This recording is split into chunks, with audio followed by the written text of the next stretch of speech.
Welcome back to Show and Tell from World Soccer Talk, where we bring on members of the various soccer media outlets, have them show a couple of things they've earned or collected throughout their soccer careers. And we actually have a very special guest today because he is the first former professional that we've had the chance to talk to. It's Jim Beglin, who is a commentator now. Jim, how you doing today? I'm very good, Kyle. How are you?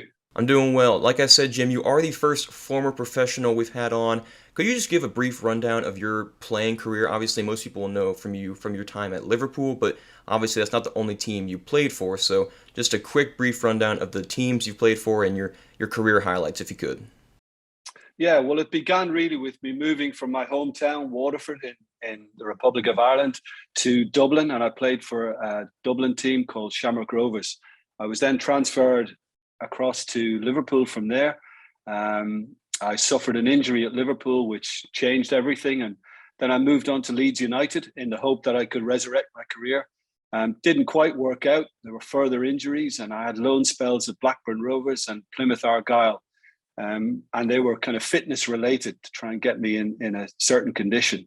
And of course, I played for my country 15 times as well before that injury. So it was a short career, but it had some good things in it.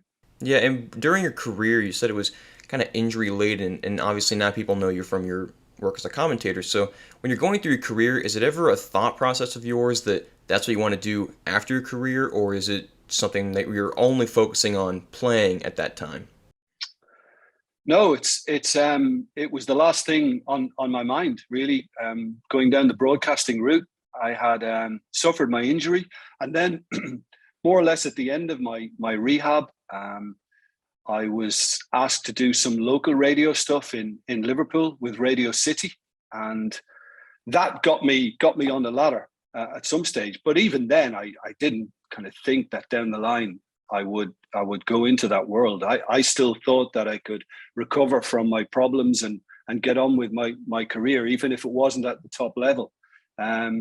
But then bit by bit, I started getting a call from one broadcaster and then maybe another. And then all of a sudden, I had something presented to me as to whether I wanted to go down that route. And eventually I just seemed to kind of drift down that way. Yeah, so people talk about commentating is something where you just kind of climb up the ladder more often than not. So what was your first position in the commentator world after you finished your playing career? Yeah, well, I had struggled at Leeds. I had suffered a left leg injury, and then I ended up having a knock-on injury on my right side, a weight-bearing injury, and I hurt my knee. And I kind of knew that this could be a problem, a bigger problem than I first anticipated, and that I may not be able to continue my career. And that was the way it was. I started doing some commentary as well because I was spending so much time on the sidelines for Radio Air in Leeds. And I can remember when it came to my retirement, the fact that I was going to have to pack in the game. I was sitting in Howard Wilkinson's office, the then manager at Leeds United. And he actually said to me, he said, what about a career in broadcasting? Because he'd heard some snippets of me on Radio Air. He said, what about that? And I said, boss, I haven't really given it any thought. And he said, well, maybe you should. And it was after that, Kyle, that the phone started ringing, and bit by bit, I started doing a little bit more. I did a lot of radio work and made a lot of my early mistakes and getting a feel for it all on the radio. And then my regional TV station, Granada Television, in the northwest of England, they were basically inviting any recent retirees to perform, to go to a game and send in little match reports. They had a soccer program right throughout the afternoon on a Saturday. So they sent me to Liverpool, Nottingham Forest, and I basically did all my little reporting, and I had a good response to it. And on the Tuesday night, I found myself sitting in a studio. I didn't necessarily want to be there because co-commentating or reporting was always going to be my field, being on site, being in the stadium. So to find myself in a studio all of a sudden, they obviously felt I had a little more to offer. So yeah, I found myself in a studio, and then things just developed from there. I started getting phone call after phone call, and then I started making a commitment to one or two broadcasters, and off I went. Yeah, flash forward a couple of years, and now most people know you from your calls on the Premier League and the Champions League. So, in the current moment, the 2021-22 season, how are things kind of unfolding for someone that is kind of responsible for calling the game and delivering the messages to people that are watching it? How's it kind of unfolding in your eyes? Yeah, well, I'm still getting away with it. A lot of years have passed um, from when I first started, and I was thrown in at the deep end. I wasn't given any guidance whatsoever. I was just in, and that was it. And you either swam or sank. Um, and I think I probably just about stayed afloat at that time. And now I have an experience behind me. Back in the day, I would still get the odd butterfly or two, circling around my tummy for a big game, but it's not really a nervous thing anymore because you know what your job requires. I've basically got to call the game, so I'm quite comfortable with that. And in relation to co-commentary and punditry, being in the studio with the presenter, I like that and I admire that, the people who do it, and there's some great analysis. But I found my experience of that was that a lot of it is conjecture. There's a lot of ifs and buts. And I remember sitting there many a time thinking, oh, this isn't for me. I mean, they're asking these questions and, I thought some of them were a bit silly and just off the mark. And I thought, all we're talking about is speculation here. And I didn't enjoy that.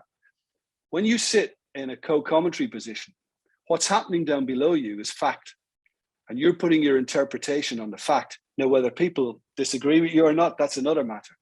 But I always got more out of that. That was my vibe. That was what I got off on, if you like. And I felt mostly at home in those circumstances.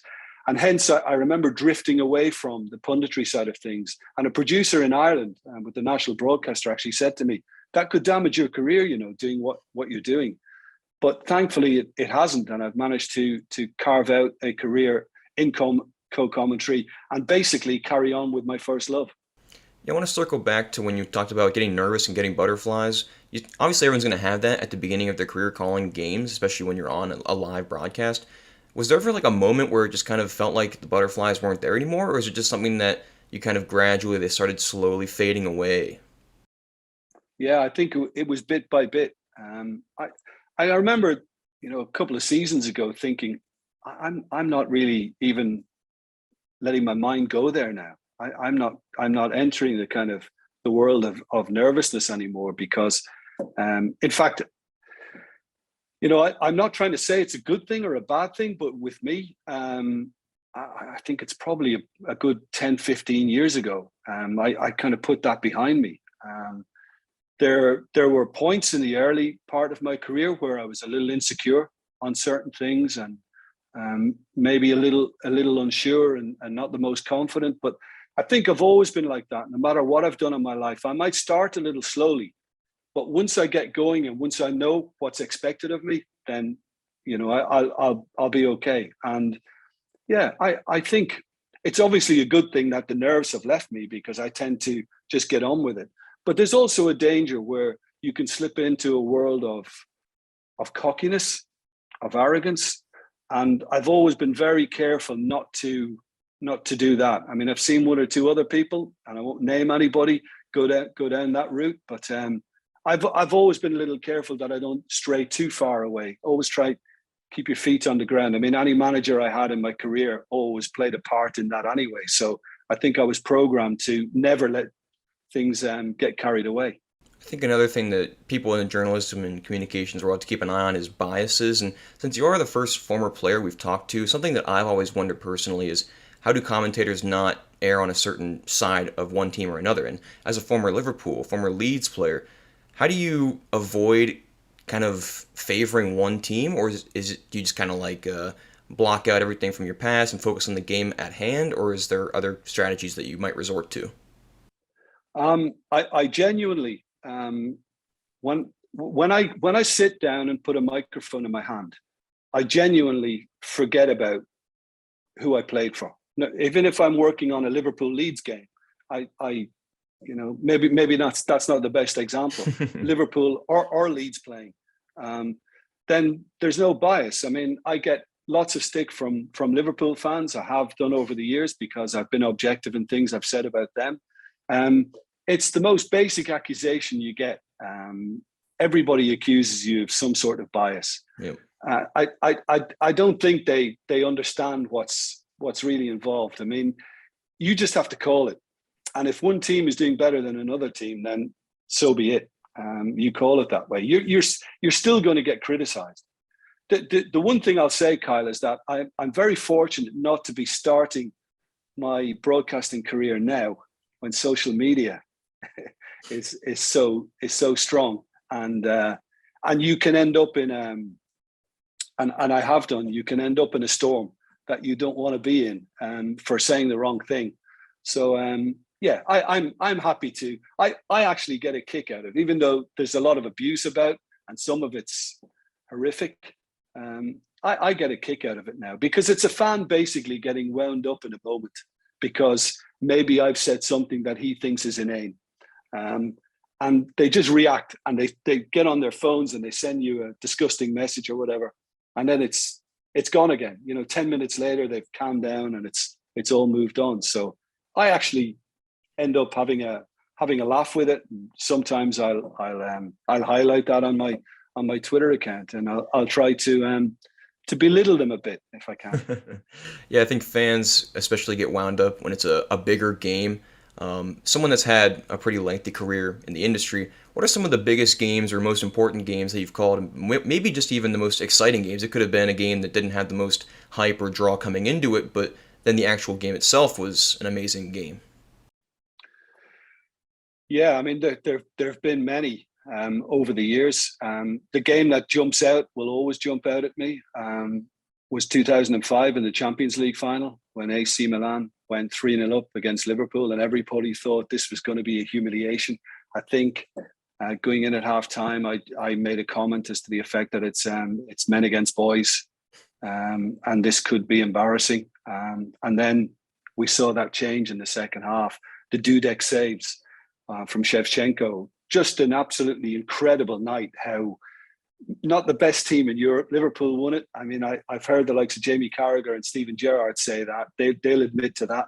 But Liverpool had the grit, the determination, the cojones to find something and get themselves back in the game. And that was quite incredible. And that always stands out for me. I think in terms of atmosphere, I always go back to Barcelona Internazionale in the semi-final, second leg at the Camp Nou in 2010, when I think they had a 3-1 lead, Inter, from the first leg in Milan at San Siro, and then they went to the Camp Nou, and it wasn't the nicest of games. It was just a case of them spoiling the party, stopping Barcelona from playing. But the atmosphere that night was different to what I'd ever heard. And I'd been there many, many times at the Camp Nou. And this time was just, the fervour was off the scale.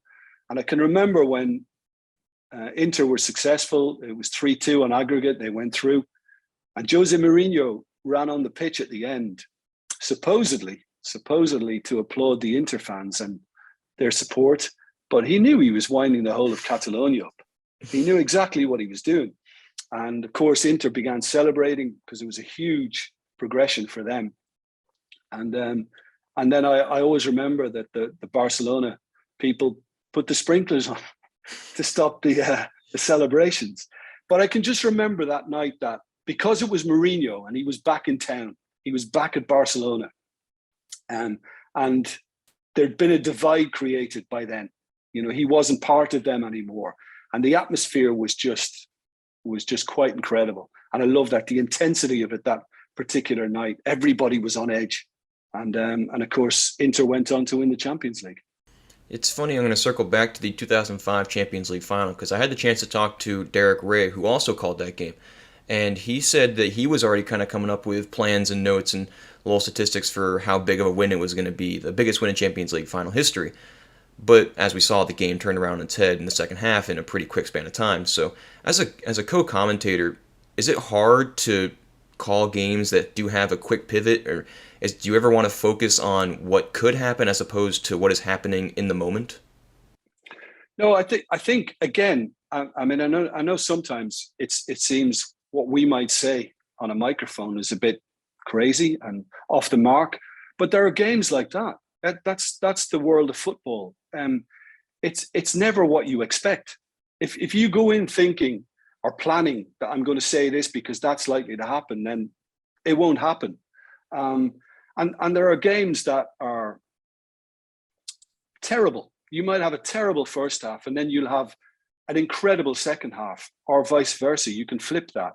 Or you might have a complete change. You might have a very attritional tactical game in the first half, and you're calling it, and maybe changes of formation, and they're playing chess or whatever. And then you can have a second half where it just explodes. You get some mistakes, and then the goals start going in, and it's so sometimes you just have to go with the flow, and it is what it is. And some games are just crazy and take you that way. So I think that night in Istanbul was a case in point, because I can remember the commentator I worked with, George Hamilton at RTE that night. He was actually getting in touch with those back in Dublin, trying to find out what the big numbers were. He had some of it researched, but he wanted a little bit more backing just in case that AC Milan took it on to another level. So you can never tell. Yep. Well, Jim, I think we're going to jump into the show and tell portion now. Like I said, I did ask you to bring in a couple of items, so I'll ask, what's the first thing that you've got on hand today? Well, the first thing is that from me being a little kid, aspiring to the top, becoming a professional footballer, I maybe didn't think of that initially, but certainly as I grew my career, coming up through the ranks in Ireland, I began to think, I might have a chance. And certainly when I got to my mid-teens, and I was receiving some attention, and I think people thought that, I had a chance. So I was hoping Dublin, Shamrock Rovers, would be my stepping stone to England. I was set to go to Arsenal, but they pulled out last minute. I ended up going to Liverpool, and it couldn't have worked out any better, because I went to the top club in Europe at the time. And they were winning leagues left, right, and centre in England, and making the jump really from Irish football, and then struggling to get into the first team at Liverpool, and it was hard, because the competition was so strong. To get there, to feel a part of it, and then to win things, and that's a league and cup double I won in 1986, and I was hoping that would be the start of great things for me, and I could take it on from there. But within, I think, about 7 months from that day at Wembley, when we got the FA Cup on top of the league, I had a big change in my footballing career and my life. It's a little hard for me to really imagine what that's like, because we imagine people going from the United States to Europe, and it's such a big jump, but the jump from Ireland to England seems like a smaller jump. Is that a correct assumption to make? Or I'd imagine it's still a pretty big life-changing moment, but was it still hard to move from Ireland to England to further your professional career? Well, I think in terms of friendliness and warmth, it couldn't have been much better. I think Liverpool is very similar to Dublin. In fact, many people refer to Liverpool as the capital of Ireland. I mean, there are an awful lot of Irish in Liverpool. And I can remember people really trying to make me feel at home, inviting me to Sunday lunch, strangers, people I didn't even know. But I was a Liverpool player, so they'd go out of their way. So all that part of it was good. I had no problem settling in terms of off the pitch activity. But it was hard. To get through to that first team, you had to pretty much do an apprenticeship, spend time in the reserves, learn your trade, learn the Liverpool way. Very simple, but give and move, pass and move all the time. And it was drilled into you day after day in training. And until you knew your positional responsibility as well, it took a while. I mean, I was champing at the bit, thinking that I deserve to be in the team by now. I'm up to speed. I know what I'm doing. I'd had enough time. They groomed me. They started taking me to away games, and they groomed me to feel comfortable within the squad with all those top players. And these were guys that I was watching on the television, not long before, when I was still in Ireland, and I was in awe of them. And now all of a sudden, I'm amongst them. And then, of course, you have to get used to the banter. There's a lot of banter, and they can try and wear you down. And I realized after a while I could cope with that. It wasn't too serious. And then I was part of it, and I'd made the jump. And yeah, I mean, once you do make that jump, then they never stop kind of reminding you of the level you had to reach. I mean, the standards back then were hugely high, quite incredible. And I'm immensely proud to this day that I was able to live up to those standards for a while at least. Yeah, the league and cup double is no small achievement. What are some of like the highlights of that? Obviously, the cup final is going to be one of them, but are there any league moments or anything building up to the cup final that really stood out for you in that season? Yeah, well, towards the very end of that season, we had lost in the February. We lost a Merseyside Derby at Anfield 2-0 to Everton, and we thought, oh, that's we've kind of blown it now. But I can remember as well, once we got together on the Monday after that game, there was a kind of a collective will to give it one last go. I remember we had a meeting and everybody was buying into it that Everton will slip up. So everything was dependent on Everton dropping points.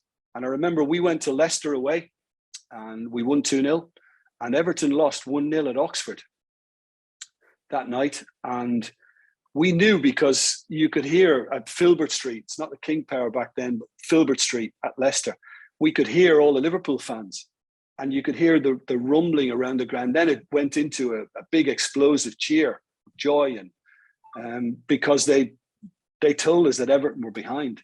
So we then got back into first place in the table, and we closed it out from there. And I can remember the final game at Stamford Bridge, and we beat a good Chelsea side who were in the top six then at 1-0. And I was able to just flick one onto Kenny's chest, Kenny Dalglish, and he volleyed it into the corner. So I have the assist for that. And that's a lovely moment on the way to that too. Yeah, I'd assume that those two medals are the highlights of your playing career. Well, they are. And they came on the back of a silver medal I got for playing in a European Cup / Champions League final in '85. Obviously, it was Heysel, and it was a terrible tragedy that particular night. But that gave me more of a flavour for it. And I think the fact that we'd lost out then just increased the determination and the commitment within the squad to make sure that we end up with something the following season. And to end up with a double was, I was so overjoyed. I can never get back to the feeling I had back then. It was quite incredible. Yeah, well, Jim, is there any other item that you have on hand today? Yeah, well, I mean, it's an unusual one, and it was given to me. I didn't go chasing this at the time, but this is the broken leg and the repair I had, the operation that night, and that was the beginning of it all. And I think Evertonians, and sometimes in America, I've had a lot of stick from them. They think that I'm bitter and I'm moaning about this all the time. I'm not. I had to put that away, Kyle. I had to compartmentalize all of that. And if you're bitter, then it's just going to tear you up. That's all it does. So I had to put all that bitterness away and get on with it. And I love going to Goodison. I love going there as a player, and I love going there as a broadcaster. But what happened that night, it's not me moaning. It's a fact. I broke my leg in a Merseyside Derby. Nothing I can do about that now.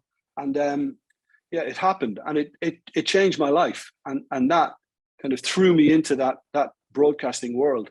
And then, of course, having won the medals as a player, okay, you're not going to get medals as a co-commentator, but I still could aspire to the big games. That, when I kind of went to broadcasters initially, I was the number 2. I would get all the maybe terrible games in Eastern Europe and have to do all the travel and that kind of thing. But, bit by bit, I was learning my trade. And I always remember working for RTE Radio, USA 94. And that's Giant Stadium, Ireland, Italy.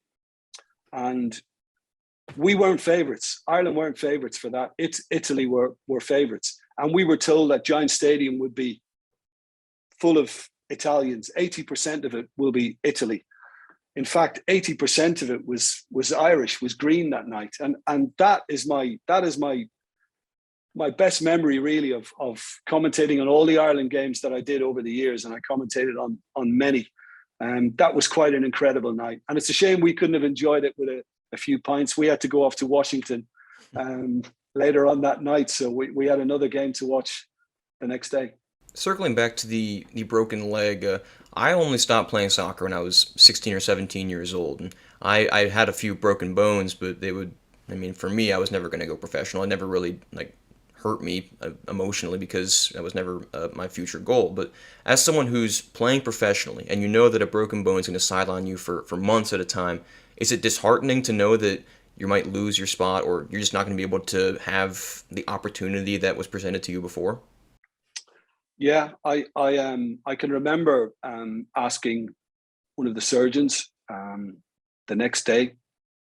They'd worked on me overnight, and I asked him, how bad is it? And he was honest, and he said it's very bad.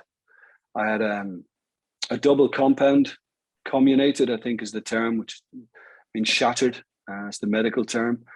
So it was going to be a long time, and I knew that. But I've always had a determination, Kyle. I may not be the most confident person in the world, but I've always had a determination that I will find a way through, and that I will make the best possible use of what's happened. I will turn it into a positive, and that's the way I am. I'm a glass half full person. And initially, I thought, oh my goodness, this could be the end.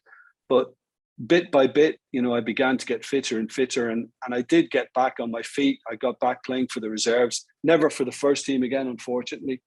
And at that time, you get knock-on injuries if you've had a serious one. And then, my right knee, I tore the cartilage badly, and they can replace kidneys, livers, lungs, hearts, you name it.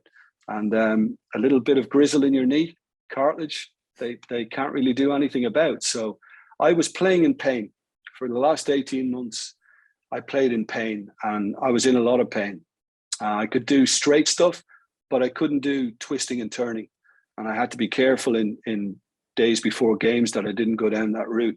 And I knew the writing was on the wall. And if I'm totally honest, I knew, I was amazed I actually passed the medical at Leeds. I can remember a lady consultant, she was rotating my knee, and how I didn't hit the ceiling because of the pain.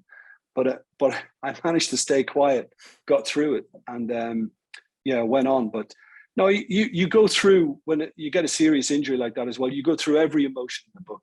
You go through the self-pity, you go through everything. I mean, you can't do the most basic of things, you can't even get in the bath because you got a big plaster on your legs. So I went through the lot. I thought I handled it well at the time, but looking back now, knowing things now in my experience, I didn't. And I probably could have done with help. But the whole culture back then was about being a man, get on with it. And I did. And I probably wish I had a little bit of help at that time, yeah.